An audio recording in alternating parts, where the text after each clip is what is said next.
ٹھیک ہے جی. اعوذ باللہ من الشیطان الرجیم. بسم اللہ الرحمن الرحیم. عزیزان من، آج جون 1983 کی 3 تاریخ ہے اور درس قرآن کریم کا آغاز سورہ مجادلہ کی آیت 5 سے ہو رہا ہے. 58/5. شروع کی 4 آیتوں میں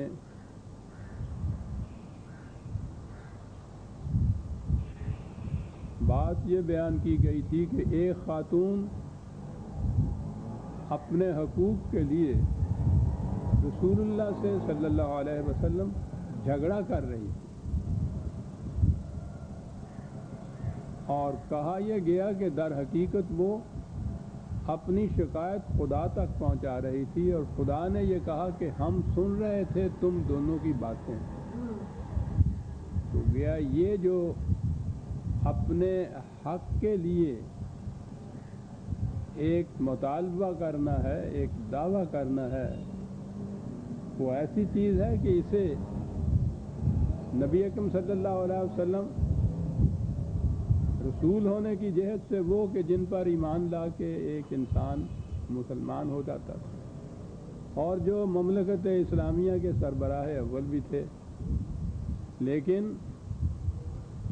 اپنا حق ایک ایسی چیز ہے کہ اس قسم کی ہستی کے ساتھ بھی قرآن کے الفاظ میں مجادلہ جھگڑا کیا جا سکتا ہے. تحاورکما، باہمی ایک دوسرے کے ساتھ برابر کی گفتگو ہو رہی ہے. خدا سن رہا ہے، وہ ڈانٹ نہیں رہا اس عورت کو کہ کیا کر رہی ہے تو، کس سے بات کر رہی ہے، کس سے جھگڑا کر رہی ہے. خدا سن رہا ہے، خدا تک وہ اپنی شکایت پہنچا رہی ہے رسول اللہ صلی اللہ علیہ وسلم کی اشاعت سے، اور اس کے بعد اللہ تعالیٰ کی طرف سے فیصلہ اس کے حق میں دیا جاتا ہے.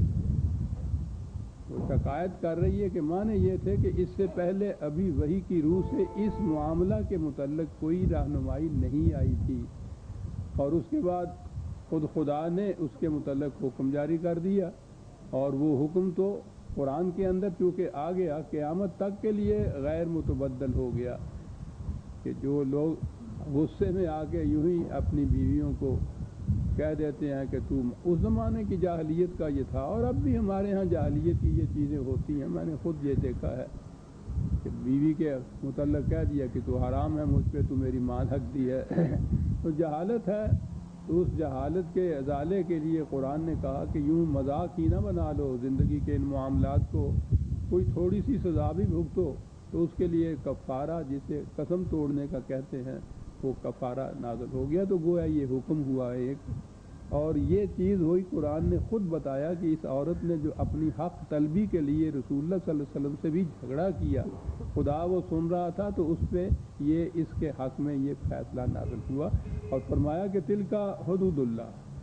تو بڑی چیز ہے، قرآن کریم نے جہاں اس قسم کے احکام دیے ہیں ان کو حدود کہہ کے پکارا ہے.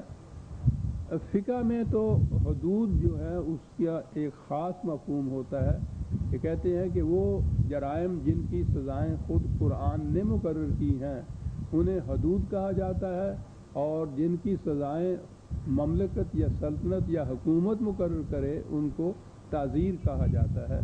یہ فقہ کی روح سے حدود اور تعزیر کا فرق ہے اور حدود کی ڈیفینیشن ہے. قرآن نے جو حدود کہا ہے تو وہ ایک بہت بڑی عظیم حقیقت ہے کہ اس نے قدم قدم کے اوپر یہ زنجیریں اور رسیاں نہیں باندھی، ایک لائن کھینچ دی ہے جسے لمیٹیشنز آپ کہتے ہیں.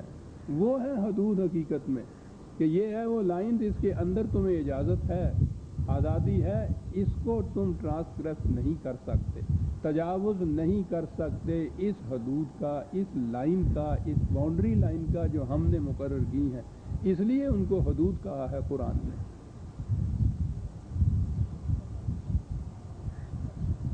ان حدود کو توڑنے والوں کے متعلق کہا، دیکھیے احکام عائلی زندگی کے ہیں، ازدواجی زندگی کے ہیں، گھر کے متعلق میاں بیوی کی زندگی کے متعلق ہیں، تو گویا ان کو کچھ زیادہ سیریسلی نہیں لیا جاتا ہمارے ہاں، لیکن جن چیزوں کے متعلق خدا خود کوئی حکم نافذ کر دے اور ان کو حدود کے اندر لے آئے، تو یہ کہا ہے کہ وَلِلْكَافِرِينَ عَذَابٌ علیم، ان حدود سے تجاوز کرنے والا یا ان کو توڑنے والے کو کافر کہہ کے پکارا ہے، عذاب علیم کا مستحق قرار دیا ہے۔ تو یہ سوال ہی نہیں ہے کہ یہ کچھ عام ادنا سے احکام ہیں، ہدایات ہیں، ان کو سیریسلی کیا لیا جائے۔ ہم تو اپنے ہاں کے آئلی معاملات کو سیریسلی لیتے ہی نہیں ہیں، اور پھر وہ میاں گھر کا جو ہے، خامن جو ہے، تو اس کا تو سوال ہی نہیں کہ وہ سیریسلی کوئی بات بھی بیوی کی سیریسلی لے۔ لیکن قرآن کی کیفیت یہ ہے کہ ان حدود شکنی کرنے والوں کے متعلق للکافرین عذاب علیم کہا ہے۔ صاحب اتنی اہمیت دیتا ہے وہ ان معاملات کو بھی، معاملات چھوٹے ہوں یا بڑے ہوں، جب اللہ کا فیصلہ قرآن کے اندر کوئی آ گیا تو وہ تو یکساں ہو جاتا ہے۔ صاحب یہ جو اس کی خلاف ورزی کرنے والے ہیں ان حدود کی، یا ان کو توڑنے والے ہیں، ان کے متعلق کہا ان الذین یحادون اللہ ورسولہ کبتوا کما کبت الذین من قبلہم وقد انزلنا آیات بینات۔ یہ حدود جو ہم نے مقرر کر دی ہیں، واضح احکام ہیں جن کے مطابق یہ حدود متعین کی گئی ہیں۔ جو ان کے راستے میں یہ یحادون جو ہے، یہ وہی ہے حدود جہاں سے یہ لفظ بنیا ہے، حد جس کو یہ کہا جاتا ہے۔ اس کے معنی رکاوٹ بھی ہوتا ہے، روک ڈالنا کسی چیز، اور حد ہوتی ہی روک ہے حقیقت میں، کہ یہاں تک، اس سے آگے نہیں۔ تو یہ یحادون اللہ ہے، یا اللہ اور رسول کے احکام تو میں نے یہ بتایا ہوا ہے تفصیل کے ساتھ، کئی درسوں میں یہ بات آ گئی کہ یہ جو چیز نبی اکرم صلی اللہ علیہ وسلم کے بعد یہ اللہ اور رسول کی جو اطاعت ہے، یہ اسلامی مملکت کی اطاعت ہے جو قرآن کی روح سے قائم ہو۔ اسے یاد رکھیے گا، جب بھی اسلامی مملکت کہا جائے گا، میں بہرحال جب بھی یہ کہوں گا تو اس کے معنی ہوں گے جو قرآن کی روح سے قائم ہو، اور اس کا اعلان یہ ہو کہ من یحکم بما انزل اللہ من لا یحکم بما انزل اللہ فاولئک هم الکافرون، جو خدا کی کتاب کے مطابق فیصلے نہیں کرتے انہی کو کافر کہا جاتا ہے۔ تو یہ جو میں اسی لیے فرق کرنے کے لیے عام طور پہ وہ اسلامی تو ہر چیز کو کہا جا سکتا ہے نا جی، اسلامی نظام، اسلامی حکومت، اسلامی قوانین، اسلامی شریعت، اور اسلامی کے متعلق متعین ہی نہیں کوئی کرتا کہ کسے اسلامی کہا جائے اور کسے غیر اسلامی کہا جائے گا۔ فقہ کی کسی کتاب کا ایک فیصلہ ہوتا ہے اور اس کے متعلق کہا جاتا ہے اسلامی قانون۔ کوئی بات تو پہلے طے کیجئے نا کہ کسے اسلامی کہا جائے گا۔ قرآن نے تو اسلامی اور غیر اسلامی کے لیے مقرر کر دی یہ حد کہ من لم یحکم بما انزل اللہ۔ پہلے میں نے شاید لا کہا تھا، وہ ذہن میں نہیں تھا مستحضر۔ من لم یحکم بما انزل اللہ فاولئک هم الکافرون ہے، سورہ مائدہ کی آیت 44، اور 3 آیتیں ہیں، ظالمین بھی کہا ہے، فاسقین بھی کہا ہے، کافرین بھی کہا ہے، من لم یحکم بما انزل اللہ۔ تو وہ وہاں تو یہ معیار اور قول فیصل ہے کسی چیز کے اسلامی اور غیر اسلامی ہونے کا۔ تو کہا کہ جو بھی ان حدود کو توڑتے ہیں یقیناً آخر الامر ان کو ذلیل ہونا پڑے گا۔ اب وہ تو ہماری صدر اول کی تاریخ بتاتی ہے کہ جنہوں نے بھی مخالفت کی تھی نبی اکرم صلی اللہ علیہ وسلم کی اس تحریک کی، قرآن کی، اسلام کی، اس مملکت کی، آخر الامر ان سب کو جھکنا پڑا تھا، سرنگوں ہوئے تھے وہ لوگ۔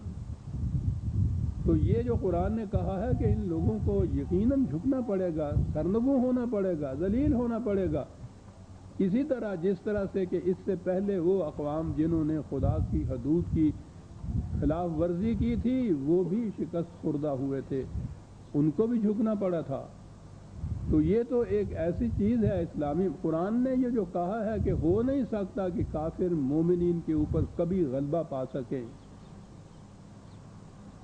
تو یہ ایک ابدی حقیقت ہے، کسی خاص دور کے مومنین کے متعلق یا کفار کے متعلق نہیں ہے، یہ ایک ابدی حقیقت ہے۔ اگر جماعت مومنین یا مومن قوم، اپنے آپ کو مومن یا مسلمان کہنے والی قوم، پہلا ہی اس کے لیے معیار ہے کہ وہ مومن ہیں یا نہیں.